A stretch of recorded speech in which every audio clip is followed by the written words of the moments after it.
जरा सोचिए, रात के सन्नाटे में आप अपनी बहन के साथ गहरी नींद में सो रहे हैं। अचानक आपके बिस्तर के नीचे से एक अजीब सी कंपन महसूस होती है, जैसे कोई अदृश्य शक्ति उसे हिला रही हो। दीवार से धीमी, रहस्यमयी ठोकर की आवाजें आने लगती हैं, जो धीरे धीरे तेज होती जाती हैं। फिर आपके शरीर पर पड़ा कंबल खुद ब खुद हवा में ऊपर उठने लगता है, जैसे किसी अदृश्य हाथ ने उसे खींच लिया हो। आप डर के मारे अपनी आंखें खोलते हैं और अपनी त्वचा पर देखते हैं। नए गहरे लाल जख्म और नीले दाग उभर आए हैं, बिना किसी इंसान के छुए। क्या यह सिर्फ एक बुरा सपना है या कोई भयानक हकीकत?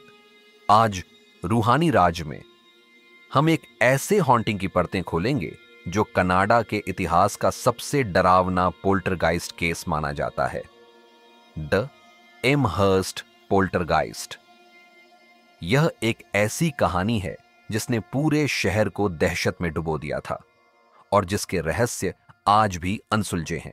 1878 का साल था, नोवा स्कोटिया के शांत और छोटे से शहर एमहर्स्ट में। यहां की जिंदगी बेहद साधारण थी, जहां लोग अपने रोजमर्रा के कामों में व्यस्त रहते थे। इसी शहर में रहती थी 18 साल की एस्थर कॉक्स, एक युवा लड़की जिसका जीवन भी बाकी सभी की तरह सामान्य था। लेकिन फिर एक दर्दनाक घटना ने उसकी जिंदगी को हमेशा के लिए बदल दिया। इस घटना के बाद एस्थर के साथ जो कुछ भी होना शुरू हुआ, उसने न केवल उसके परिवार को बल्कि पूरे एमहर्स्ट शहर को हिलाकर रख दिया। यह एक ऐसी शुरुआत थी जिसकी कल्पना किसी ने नहीं की थी। सबसे पहले छोटी छोटी अजीबोगरीब घटनाएं होने लगीं।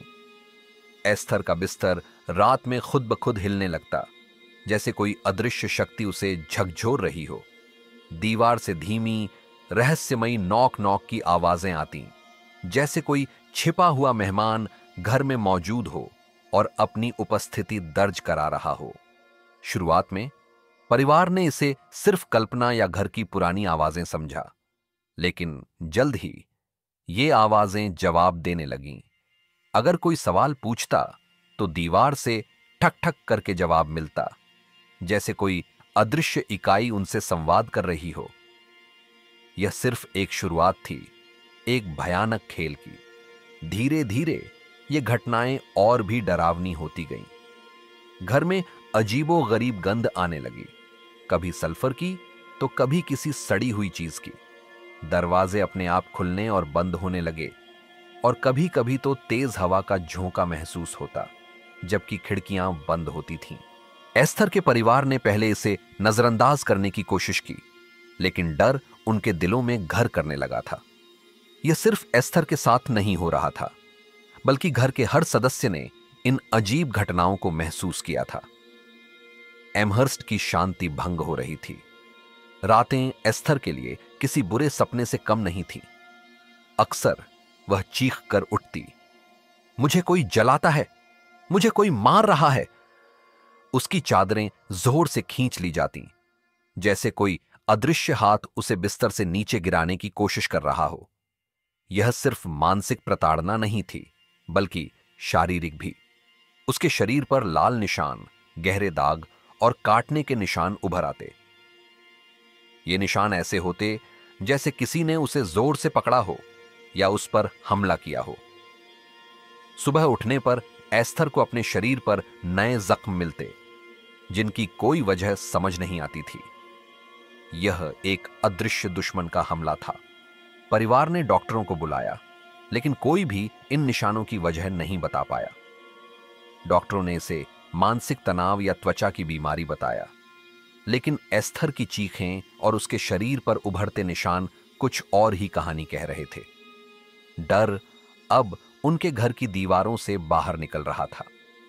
फिर आई वो रात जिसने पूरे परिवार को दहशत में डुबो दिया। दीवार पर खुद ब खुद खून जैसे लाल रंग से लिखा गया, Esther Cox, you are mine to kill. Esther Cox, you are mine to kill. यह एक सीधी धमकी थी, एक अदृश्य शक्ति की ओर से। यह सिर्फ एक डरावना संदेश नहीं था, बल्कि एक चेतावनी थी। परिवार ने इसे मिटाने की कोशिश की, लेकिन वह फिर से उभर आता। यह घटना इतनी भयानक थी कि परिवार ने अब यह मान लिया था कि उनके घर में कोई शैतानी ताकत मौजूद है जो एस्थर को अपना निशाना बना रही है।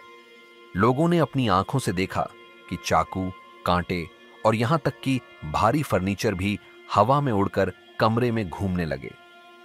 कभी कभी तो ये चीजें तेजी से दीवारों से टकराती, जिससे घर में भयानक शोर गूंजता।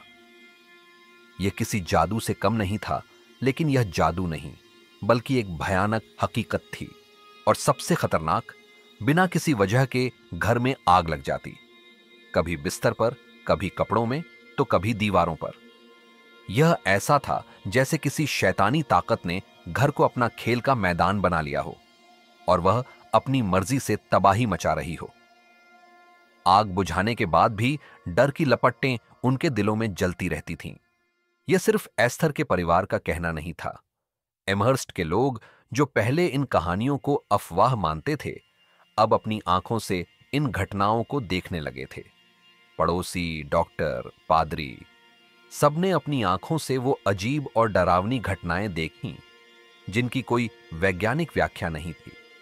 एक स्थानीय डॉक्टर ने एस्थर के शरीर पर उभरते निशानों को देखा और उन्हें रहस्यमय पाया। पादरी ने घर में आकर प्रार्थनाएं की, लेकिन पोल्टरगाइस्ट की गतिविधियां और भी तेज हो गईं, जैसे वह उन्हें चुनौती दे रहा हो। यह सिर्फ एक परिवार का डर नहीं था, बल्कि पूरे समुदाय का डर बन गया था। एक पत्रकार, वॉल्टर हबल, जो इन घटनाओं के बारे में सुनकर उत्सुक हो गया था, पूरे 6 हफ्ते एस्थर के घर में रहा। उसने हर एक चीज को अपनी आंखों से देखा, हर घटना को दर्ज किया और अपनी किताब द ग्रेट एमहर्स्ट मिस्ट्री में विस्तार से लिखा। उसकी किताब ने इन घटनाओं को दुनिया के सामने लाया। हबल ने अपनी किताब में लिखा कि उसने खुद देखा कि कैसे चीजें हवा में उड़ती थीं, कैसे आग लगती थी और कैसे एस्थर के शरीर पर निशान उभरते थे। उसकी गवाही ने इस कहानी को और भी विश्वसनीय बना दिया और एमहर्स्ट पोल्टरगाइस्ट की कहानी पूरे कनाडा में फैल गई। पूरा शहर एस्थर के घर के बाहर जमा हो जाता था। लोग दूर दूर से आते थे, बस एक झलक पाने के लिए कि क्या सच में घर के अंदर एक पोल्टरगाइस्ट घूम रहा है। यह एक भयानक तमाशा बन गया था, जहां लोग डर और उत्सुकता के मिश्रण से भरे हुए थे। कुछ लोग डर के मारे घर के पास भी नहीं जाते थे, जबकि कुछ बहादुर लोग अंदर जाकर अपनी आंखों से इन घटनाओं को देखना चाहते थे। एमहर्स्ट का यह छोटा सा शहर अब एक रहस्यमय और डरावनी जगह के रूप में जाना जाने लगा था, जहां अदृश्य शक्तियां अपना खेल खेल रही थीं। आखिरकार एस्थर कॉक्स ने एमहर्स्ट छोड़कर जाने का फैसला किया। वह इस लगातार की प्रताड़ना से थक चुकी थी और उसे उम्मीद थी कि जगह बदलने से यह भयानक साया उसका पीछा छोड़ देगा। उसने कई शहरों में शरण ली, लेकिन कुछ समय तक हॉन्टिंग उसके साथ रही। यह पोल्टरगाइस्ट उसके साथ नए घरों में भी गया, लेकिन धीरे धीरे उसकी गतिविधियां शांत होती गईं। ऐसा लगा जैसे उस अदृश्य शक्ति का एस्थर से जुड़ाव कम हो रहा था, या शायद वह थक चुकी थी। एस्थर ने अपनी बाकी जिंदगी शांति से बिताई, लेकिन एमहर्स्ट पोल्टरगाइस्ट की कहानी अमर हो गई। कुछ लोग कहते हैं कि यह सब एक ट्रॉमा झेल चुकी लड़की की कल्पना थी जो मानसिक रूप से परेशान थी। वे इसे मास हिस्टीरिया का मामला बताते हैं, जहां लोगों ने एक दूसरे के डर और कहानियों से प्रभावित होकर घटनाओं को सच मान लिया। लेकिन सवाल यह है, अगर यह सब सिर्फ कल्पना था, तो इतने सारे लोगों ने, जिनमें डॉक्टर, पत्रकार और पादरी भी शामिल थे, एक साथ कैसे देखा? कैसे चीजें हवा में उड़ती थीं, कैसे आग लगती थी और कैसे एस्थर के शरीर पर निशान उभरते थे? अगर यह सिर्फ एक भ्रम था, एमहर्स्ट पोल्टरगाइस्ट की कहानी आज भी कनाडा का सबसे मशहूर हॉन्टिंग केस है। यह एक ऐसा रहस्य है जो इतिहास प्रेमियों, भूत उत्साही और रहस्य प्रशंसकों को आज भी अपनी ओर खींचता है। सवाल वही है जो हर हॉन्टेड कहानी के बाद रह जाता है, क्या यह सच में भूत था या फिर इंसान के दिमाग की सबसे बड़ी चाल? यह कहानी हमें सोचने पर मजबूर करती है कि क्या हमारी दुनिया में ऐसी शक्तियां मौजूद हैं जिन्हें हम समझ नहीं सकते? क्या विज्ञान की सीमाएं हैं जहां रहस्य शुरू होते हैं? एमहर्स्ट पोल्टरगाइस्ट एक ऐसी पहेली है जिसका जवाब शायद कभी न मिले, लेकिन इसकी दहशत हमेशा बनी रहेगी। आपको क्या लगता है, क्या एस्थर कॉक्स सच में एक पोल्टरगाइस्ट का शिकार थी या यह सिर्फ एक भयानक भ्रम था? अपना जवाब कमेंट्स में जरूर बताइए, हम आपके विचारों को जानना चाहेंगे। अगर आपको यह डरावनी और रहस्यमयी कहानी पसंद आई हो तो इस वीडियो को लाइक करें, अपने दोस्तों और परिवार के साथ शेयर करें और हमारे चैनल रूहानी राज को सब्सक्राइब करना न भूलें, क्योंकि रूहानी राज में राज कभी खत्म नहीं होते। अगली बार तक सुरक्षित रहें और अंधेरे से सावधान रहें।